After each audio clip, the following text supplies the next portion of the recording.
Hvala lepa. Pozdravljena Slovenija. Pozdravljeni vsi, ki ste prišli z različnih koncev naše domovine ponovno na naše srečanje, ki se odvija že skoraj polno tretje desetletje. Hvala domačemu odboru, kolegom in kolegicam iz občinskega odbora Bovec, Danijelu, za gostoljubje. Zdaj, ko smo se prvič tukaj zbirali, smo se dobili malo naprej v dolini Lepene. Bilo nas je, kaj pravite, koliko? Bilo nas je 15. Bilo nas je 15, ko smo začeli s tem druženjem, mislim, da 3-4 družine tisto prvo leto, ampak potem je številka vsako leto rasla. Danes nas je tukaj, kot so prej malo šteli avtobuse in vse ostalo, krepko preko 10 tisoč, kar je rekord doslej.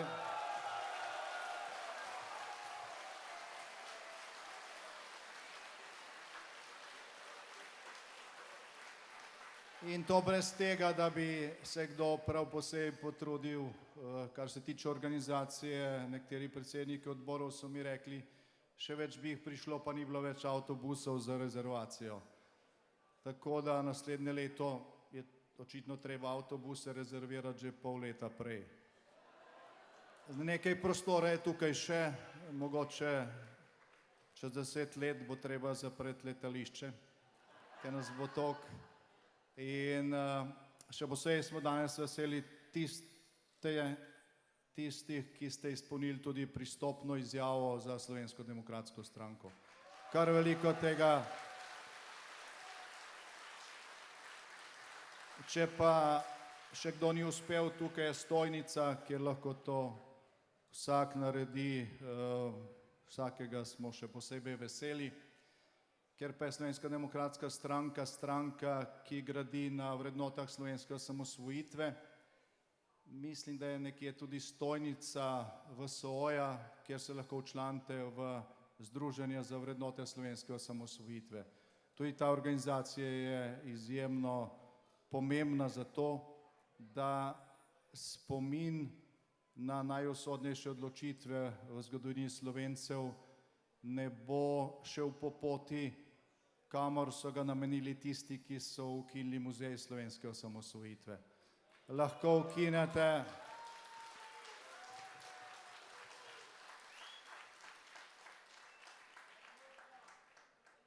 lahko tisti, o katerih je prej dr. Žunter govoril, ki mislijo, da so poslani od zgodovine, da so nekaj več vredni, da so prvorazredni, ukinijo neko institucijo, ampak slovenske osamosvojitve se ukiniti ne da, niti se ne da zatreti spomina na tiste čase, ki je Slovence združil v takšni enotnosti, da smo dosegli nemogoče.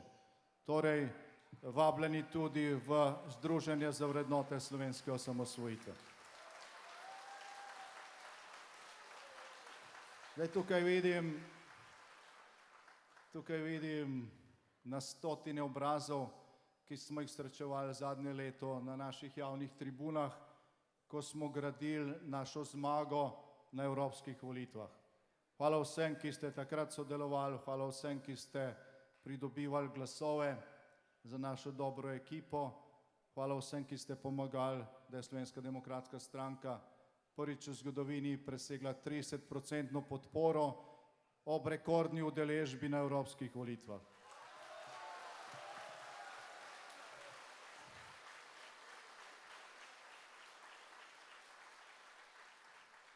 Zdaj, če delaš, so rezultati. In ti rezultati bodo toliko boljši, kolikor več nas bo. Torej, naslednje leto pripeljite s sabo na naše naslednje srečanje sem tiste, ki so mogoče naši simpatizerji, niso se pa še odločili, da vstopijo v Slovensko demokratsko stranko. Zelo pomembno je, da smo organizirani. Nič se ne zgodi brez ljudi, nič pa ne traja brez dobre organizacije. Slovenska demokratska stranka je živ dokaz za to. Vsak nov član je 10 novih volivcev in vsakih 10 novih volivcev je korak bližje k temu, da bomo v prihodnosti smučali tudi na snegu, na Kaninu, ne pa samo na travi, kot smo to danes počeli.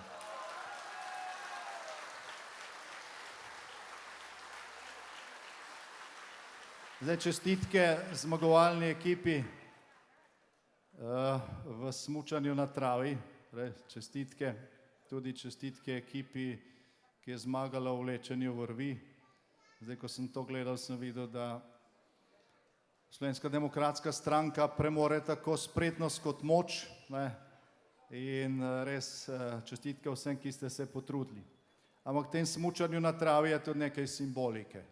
Že prej je gospod župan Mlekuš omenil Kanin. To je,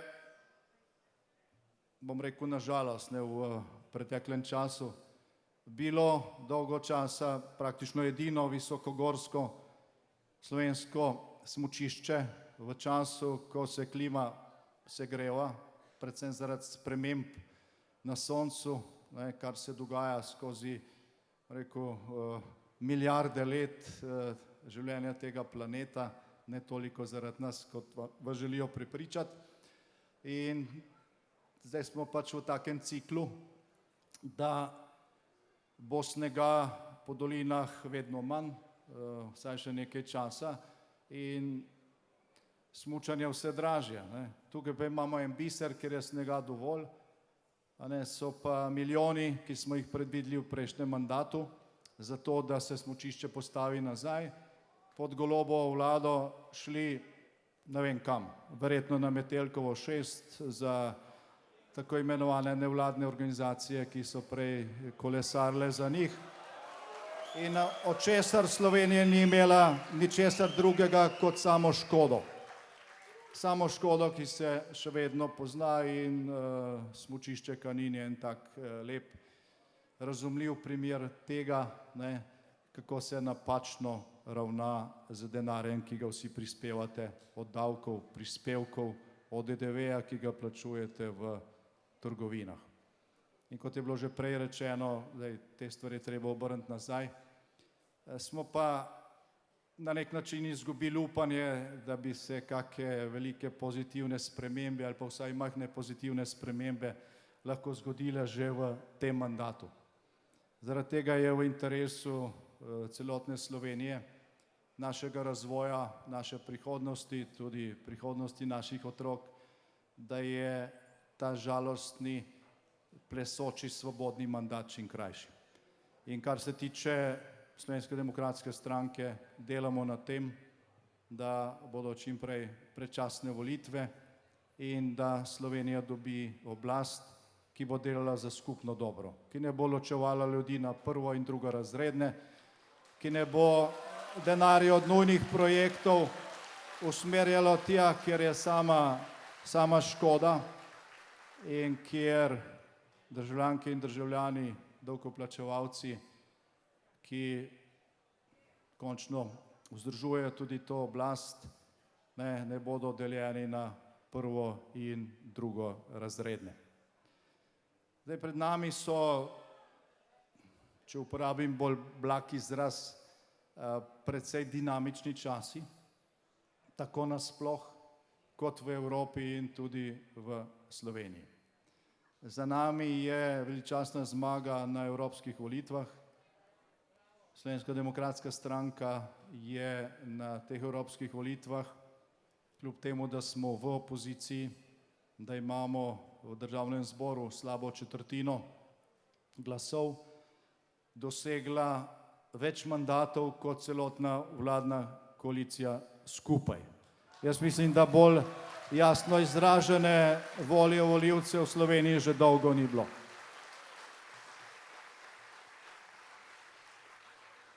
Je pa mogoče v nasprotju s tem, kar marsikdo misli, ta rezultat bolj pomemben za Slovenijo kot za razmerje sil v Evropi. Za Evropo smo izvolili 4 poslanke in poslance. To je 4 od 720. A ne, to je kapljica v morje. Zdaj, če je kdo pričakoval, da bo ta naša zmaga v Sloveniji spremenila celotno Evropo, se je pač zmotil. To je pač nek signal tudi za Evropo, ker je bilo nekaj podobnih rezultatov tudi drugod, ampak kar se tiče rezultata za desno sredino, je bil naš rezultat najboljši v Evropi. Zdaj, če bi bil povsod tak,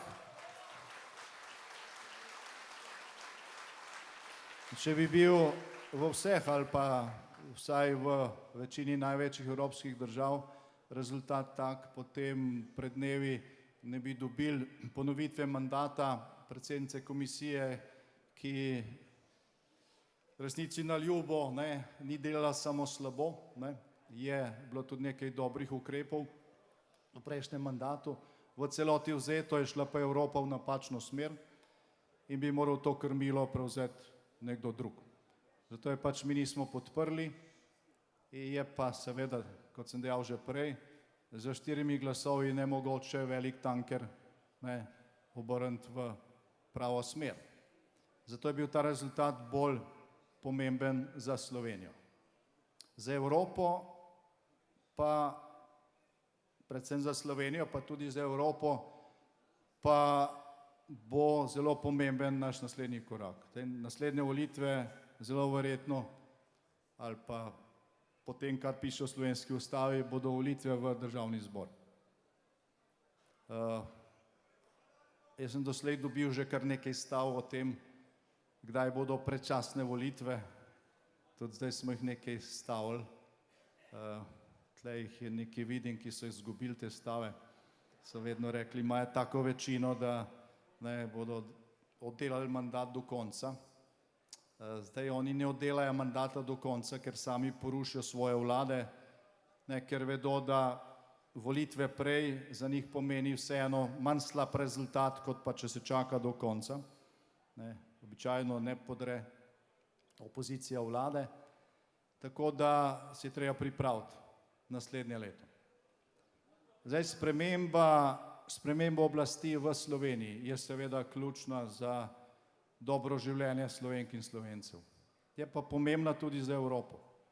Kajti Evropski parlament glasuje tako, da en poslanec prispeva en glas. Svet Evropske unije ali pa Evropski svet, ki je za razliko od nacionalne politike tudi zakonodajalec. Ni samo Evropski parlament zakonodajalec, tudi Svet Evropske unije je zakonodajalec. Mora isti akt biti sprejet na obeh organih. Tam pa je glas Slovenije en glas od 27 in pri pomembnih odločitvah je glas Slovenije močan toliko kot glas Nemčije ali pa Francije. To pa je sprememba. Se pravi, drugačna vlada v Sloveniji na prihodnjih volitvah v državni zbor lahko bistveno bolj vpliva tudi na razmerje v Evropi, kot pa zgolj volitve v Evropski parlament. Zdaj, to je neko bogastvo, ki še vedno obstaja znotraj Evropske unije, se pravi, vsak narod, ki ima svojo državo, ima en glas in potrebno je soglasje pri najpomembnejših odločitvah.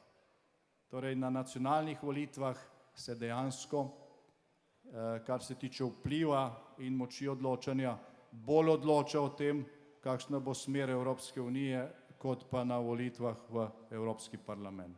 Tam so rezultati, procenti, politične skupine se naredijo, sklepajo se potem, kot smo videli, nenačelne koalicije, ki terjajo razmislek tudi o ravnanju naše stranke v prihodnje, se pravi, prihodnji meseci bodo tudi meseci refleksije, razmišljanje o tem, kako v prihodnjem mandatu evropskih institucij graditi zavezništva, ki bodo lahko dejansko vplivala na to, da se stvari tudi v Evropi bolj korenito spreminjajo v pravo smer, obračajo v pravo smer, spreminjajo na bolje in to je, verjemite mi, zelo zahteven proces.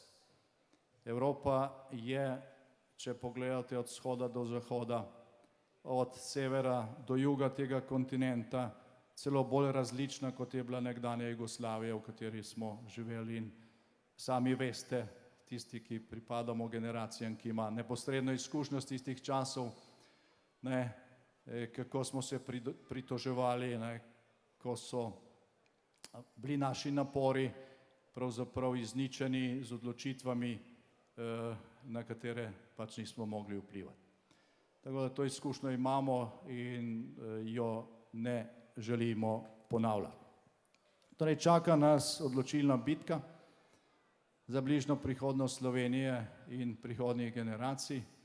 V dnevih, ki so pred nami, upajmo, da ne bo spet kakih velikih požarov pa poplav, pa to, da se bo dalo malo tudi odpočiti, nabrati novih moči. Jeseni pa štartamo na polno. Jeseni pa štartamo na polno in še enkrat vam polagam na srce, potrebno je še bolj krepiti naše vrste. Potrebno je še bolj krepiti naše vrste. V zadnjem letu se nam je pridružilo preko 2000 novih članov. Samo od evropskih volitev naprej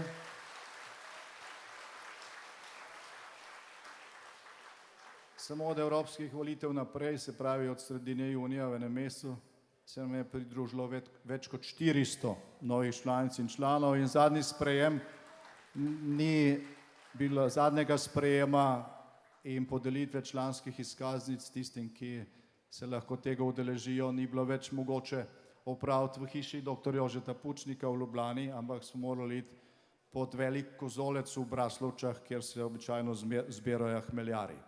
Sej, nekateri ste bili tam in tam je tudi padla ideja, da ob teh večjih številkah, ob tem valu, za katerega bomo delali vsi skupaj, da se nadaljuje, bomo te sprejeme organizirali tudi širom po Sloveniji.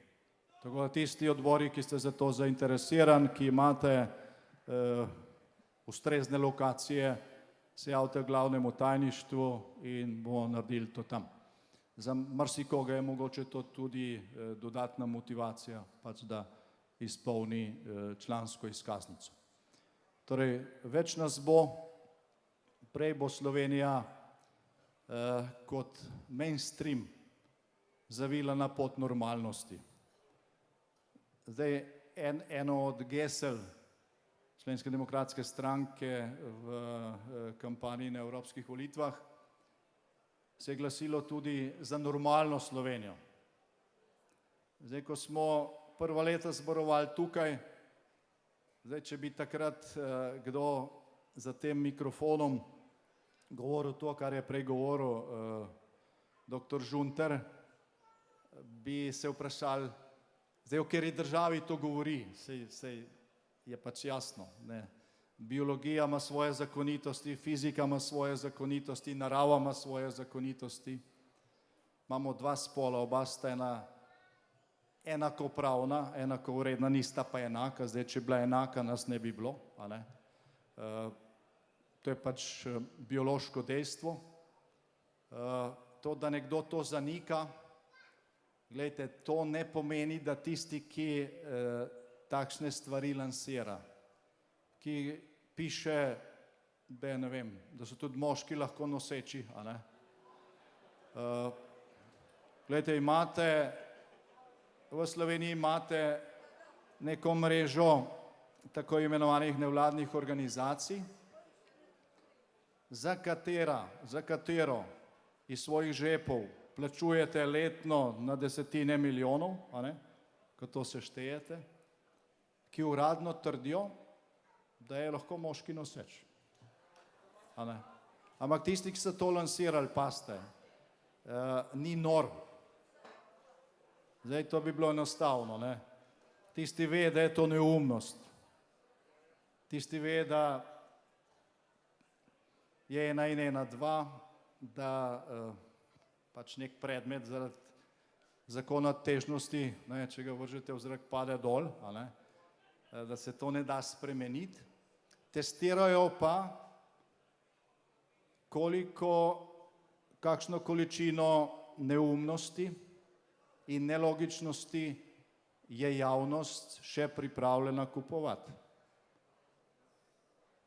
Grški filozof je že pred tisočletji dejal naslednje. Dejal je, tisti, ki vas lahko prepriča v kakršnekoli neumnosti, vas lahko prepriča tudi, da boste na koncu počeli najbolj kruta grozodejstva. Vse ideologije, vse totalitarne ideologije, še posebej tiste v 20. stoletju, so temeljile na tem. Se obljubi nekaj, kar je mogoče nekomu zgleda tudi, bomo rekel, idealno, pa vsi vemo, da ni možno, potem se pa propagira za dosego takšnega cilja vsa sredstva. Slovenci imamo tragično izkušnjo iz časa in rane, ki se še niso pozdravile, ki so temeljile na tem. Zato je treba biti tukaj previden. Ne misli, da so nori, so samo pokvarjeni. So samo pokvarjeni in ta ideologija se potem skriva in testira na ljudeh z takšnimi neumnostmi. Zdaj, ko to slišiš, si misliš, pa kdo bo temu verjel, a ne? Ampak potem je to na osrednjih medijih in ljudje začnejo razmišljati, vsi tako mislijo, ne, a jaz nisem normalen. Vsi se glih obratno, a ne? Zdaj, če vidite, da je nekaj črno, potem je to črno. Če vidite, da je nekaj belo, potem je to belo. Ali kot pravijo tisti, zdaj, če ima nekdo 4 noge, če je kosmat, če ima špičasta ušesa, če laja, če vas ugrizne, potem sicer mogoče obstaja teoretična možnost, da to ni pes, ampak običajno je pes. Skratka, treba je zaupati svojim instinktom.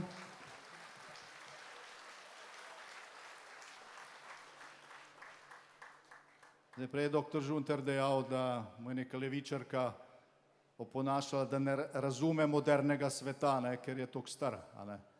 Glejte, naravni zakoni se v 70 letih niso nič spremenili. Zdaj, naš planet je star koliko 4 milijarde let. Mi smo tukaj en atom v tej liniji časa. Stvari se ne dogajajo tako, kot si mogoče marsikatera človeška glava zamišlja. Obstajajo naravne zakonitosti, ki so pač naravne zakonitosti in kjer takšne so, mi tudi obstajamo. Če jih ne bilo, ne bi obstajali. In je pač tej vrsti znanosti treba verjeti, ker je preizkušena, ker to tudi sami vidimo. In ideologijam, ki vas prepričujejo, da to ne drži in da ste vi malo čudni ali pa predmoderni ali pa prestari, da bi to razumeli, pač ne nasedati. Sej, jaz to govorim vam, ki ne nasedate, ampak vi to razširite malo tudi okrog, ker zdaj so te razprave in če imaš argumente, pač lahko zmagaš. Zdaj, če se bo doktor Žunter potrudil, mogoče bo tudi tisto levičarko do naslednjega leta prepričal. Sej, ko ljudje odrastejo, včasih tudi začnejo razmišljati drugače. Jaz vedno pravim, počakajmo še 15 let, mogoče se bo takrat celo Luka Mesec pisal Slovensko demokratsko stranko. Ne zato, ker bi se mi spremenili, ampak zato, ker bo on videl, kaj je to normalno življenje. Mogoče bo en dan delal, pa bo to vplivalo na razmišljanje.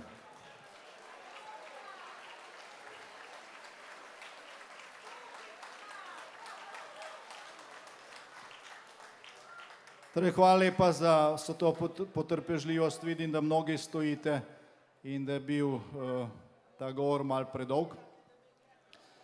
So pred nami časi, ki bodo terjali veliko razuma, pa tudi poguma. Torej, pozdravljam vas z besedami, ki jih je izrekel človek, ki ima verjetno največje zasluge za to, da je danes Evropa v glavnem združena, svobodna, da imamo vsaj možnost odločati sami o sebi, tudi tisti, ki smo včasih živeli na vzhodni strani železne zavese in brez katerega tega premika najbrž ne bi bilo, ali pa ga naša generacija vsaj ne bi dočakala. Dvakrat je obiskal Slovenijo in na enem od teh obiskov je Janez Pavel II. Rekel: korajža velja, torej korajžno naprej, Bog živi Slovenijo.